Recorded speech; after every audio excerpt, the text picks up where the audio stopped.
જો આ બધું જે કર્યું ને, દરિયો કરો, વાડીઓ કરી, હે લીલી હરિયાળી કરી, વનસ્પતિ પેદા કરી, સમુદ્ર બનાયા, આ બધું મને મીઠું લાગ્યું, પણ આ ચોર બનાવી મને વાત ખટકી છે કલેજામાં.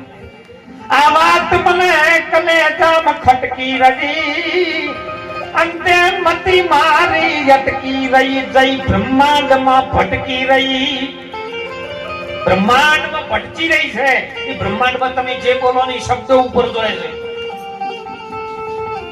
પણ અહીંયાથી કોઈ સદગુરુ મળી જાય અને સદગુરુના ચરણમાં તમે શીશ નમાવી કહો, હે ગુરુદેવ આ કેમ કેમ છે, તો સદગુરુ મહારાજ એના યોગ દ્વારા હે પછી આકાશમાંથી એક રતિ ઉતારે, 50 કરોડ પૃથ્વીમાં પાણીનો ભાર, અને એનાથી બ્રહ્માંડ તોડ્યો. એ શક્તિનો બન્યો આ સંસાર. કરી લો સંતો તમે ઓમ વિચાર. હે તેથી બ્રહ્મા નતા, વિષ્ણુ નતા, મૂળે નતી માયા, અલખ પુરુષ કો જબાન નથી, તો ફિર આવાજ કહા સે આયા. કોઈ ઓના ભેદ તો બતાવો. આ મટીઓ પાણીમાંથી અને આકાશમાંથી એક રતિ ઉતારી. કને ઉતારી? પરમ પિતા પરમેશ્વર, જેને આપણે પરમાત્મા કહીએ છીએ, એ સદગુરુ પરમાત્મા એ આકાશમાંથી ઉતારી. ચોથી આકાશ, કાશ એટલે આ શરીર કાશું છે, પાંચ ભૂતોથી બનેલું આકાશ. આ કાશ જ કાશું છે, અને બાપના અંદર જ આ કાશમાંથી બીજ આવ્યું છે. આ પોતે ભૂતોમાંથી બીજ જ્યારે માના ગર્ભમાં પડ્યું એ વખત પાણીમાં પાણી મળ્યું છે, પણ જે બીજનો અંકુર હતો એ માની અષ્ટ કોફળીમાં પડ્યો છે, અને એમાંથી પછી આજે ઊભું થયું છે, પાયો રચ્યો છે. પાયો કને ઝીલ્યો છે? શક્તિએ ઝીલ્યો છે. અછલ યુગમાં નતો આધાર, 50 કરોડમાં પાણી, નિરંજન હતા નિરાકાર, તેથી એમાંથી શક્તિ દર્શણી. એ માં શક્તિનો અવતાર, એ શક્તિએ ધર્મ ઝીલ્યો છે સાહેબ. અને એ વખત પાયો રચાયો. પાયો મજબૂત હોય ને તો બિલ્ડિંગ સારી થાય, પણ પાયો ઢીલો પોસો હોય તો વાયરો આવે ને ઝપાટો કદાચ વધુ આવે તો બિલ્ડિંગ, ભૂકંપ આવે તો હેલી જાય. એટલા માટે પાયો મજબૂત બનાવ્યો. હાડ માંસના ઓઢા મેળવ્યા, હાડકન મોસ ભેળું કરીને ના ઓઢા મેળવ્યા. ઓઢા તમારા શરીરમાં 360 ના ઓઢા છે શરીરમાં. 999 નદીઓ છે, 72 કોઠા છે. આ બધું ભરેલું છે, અને એને જોડવા માટે સંતો કે છે. એ વખત જો તત્વની ગોદડી બનાવી અને સઠવાની સણું આવી, સઠી શક્તિની રણું આવી, અરે સોએ મળીને તેથી શનેડો રચાયો માટીઓ કાયાની બનાવી. જોશી જો જોવો, એ જોવા વાળો કોણ? એ મીરાબાઈ કહેતા હતા, ગોરખનાથ નહીં. કારણ કે બધી સાહેલીઓ બેઠી હતી, પૂછવા લાગી કે જોશી આવ્યો છે, જોવરાવો ને. અને એ વખતે મીરાએ કીધું હતું કે આ શરીર, આ કાયાની મઢીઓ મારી ચીવી બનાવી. જોશી તમે જોવો જ કરી. હવે જોશીના જોવા માર્યું ન આવે, એ તો અનુભવમાં આવે. અને એ મહાપુરુષે જયારે આ કાયાનું મઢીઓ બનાવીને માના ગર્ભમાંથી 9 માસ સિંચન કર્યું છે. રાત દિવસના ગણીએ તો 18 માસ થાય. પેલા જેલ પડતી, જેલ કેદીઓ થાય, એટલે 20 વર્ષ સજા પડે, 10 વર્ષે ઘેર આવે, રાત દાડો ગણાતું હતું. એમ આપણા શરીરમાં જે વખત આ જીવ માના ગર્ભમાં રહે છે, એ વખત 18 મહિના જ રહે. અભિમન્યુ કે 18 મહિને જન્મ્યો તો બધા 18 મહિને જ જન્મ્યા છે આપણી. પણ સદગુરુ એવું કે છે કે તમારો જન્મ થતો નથી, તમારું મૃત્યુ થવાનું, કારણ કે તમે ઓનાથી પર છો. હમણાં વાત આવી હતી કે પરા પરથી આવે વોણી અને થોથા પોથા ભરે પોણી, પછી પ્રકાશ ઉભી વાટે જેની સુરતા લહેરા. પરાપર માંથી આવે વોણી, એટલે વોણી એટલે આદ્ય શક્તિ, સુરતા. અને પરાના ઘરમાં રહે છે. પરા એટલે નાભીથી નીચે, નાભીથી નીચે જે મૂળ ઘર છે ને, એ પરા ઘર છે. અને પરા ઘરમાંથી શબ્દ ઉપડે છે. કેમ? અને આવે એટલે પછી મધ્યમાં આવે, પરામાંથી મધ્યમાં આવે. મધ્યમાં એટલે બે શ્વાસનો જો ટકરાર થાય વચ્ચેથી ઉપડે એ શબ્દ, એ નાદ. અને અહીંયાથી મધ્યમ આવે ને મધ્યમાં જેની સુરતા લાગેલી હોય એ નાદ થાય, નાદમાં મન લાગેલું હોય ને તો કોઈ ઉપાધિ તમને કશું કરી શકે? આવે ખરી પણ કશું કરી શકે નહીં. પણ આ તો બધી યોગ કળાનો વિષય છે, કોણ કરવા જ માંગે છે હે? અને એટલે મધ્યમાં આવે ને પછી સાહેબ આગળ એક વખત છે પશ્ચિમથી આવે. એ પરાની વાણી ઓહમ સોહમના શબ્દમાંથી જે શબ્દ ઉપડે અને પાછળ થઈ અને તમારા હૃદય સુધી આવે એને પશ્ચિમથી કહે. પશ્ચિમથી એટલે જે પણ છે ને એને વળી પાછું લાવવો. આ તો એક જણો દોડ દોડ કરતો સવારથી કે મારું બધું મને આ પડસાયો મોર થવા દેતો નથી.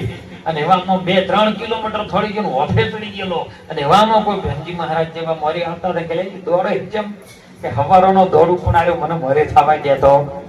એટલે ગોડા ખોટો દોડે તું મારું દત્ની આવી હમણાં એટલે જેમ દોડી એમ તારે શેટું પડશે, વળ પાછો તારું ઠેકાણું પડશે.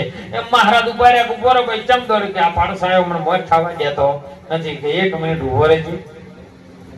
ઉભો રહેશે, ઓખો બંધ કરજે.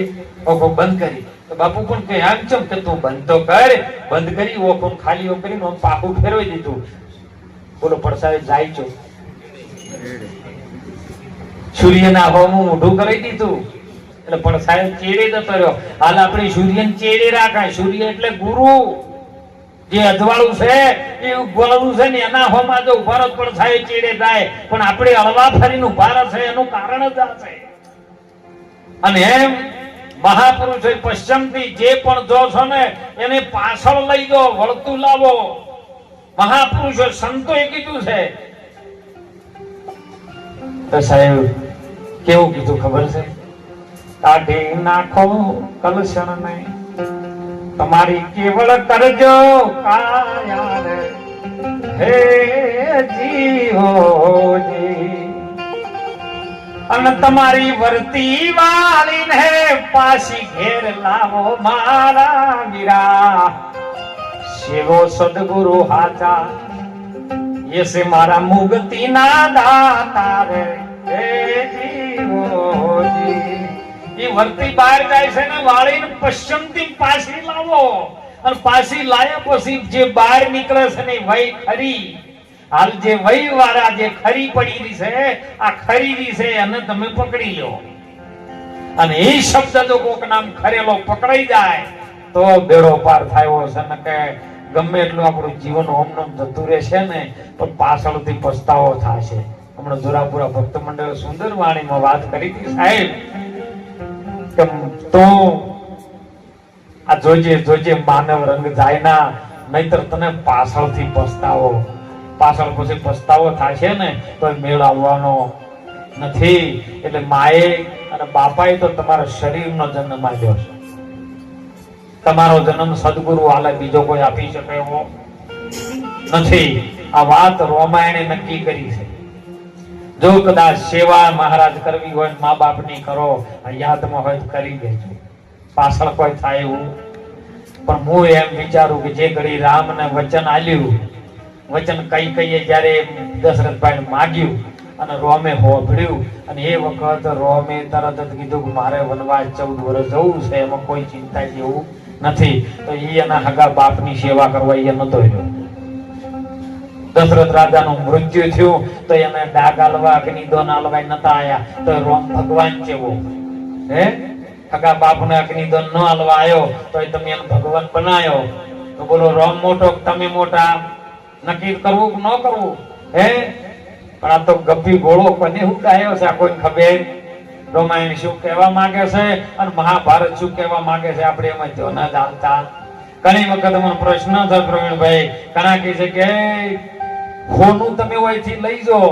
અમારા રસિકભાઈ બેઠા છે કે કદાચ હોનાને હળગાવવામાં આવે તો હોનું ચેન્જીભાઈ કોઈ દાડો હળગે ખરું? હોનીની દુકાનમાં જન હોનું હળગાવે અગ્નિથી તપાડે તો હોનું કોઈ દાડો હળગ્યું ખરું? તો રાવણની હોનાની લંકા હળગી કેવી રીત નહીં થઈ?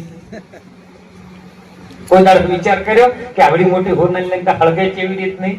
અરે આ જ હોનાની લંકા છે.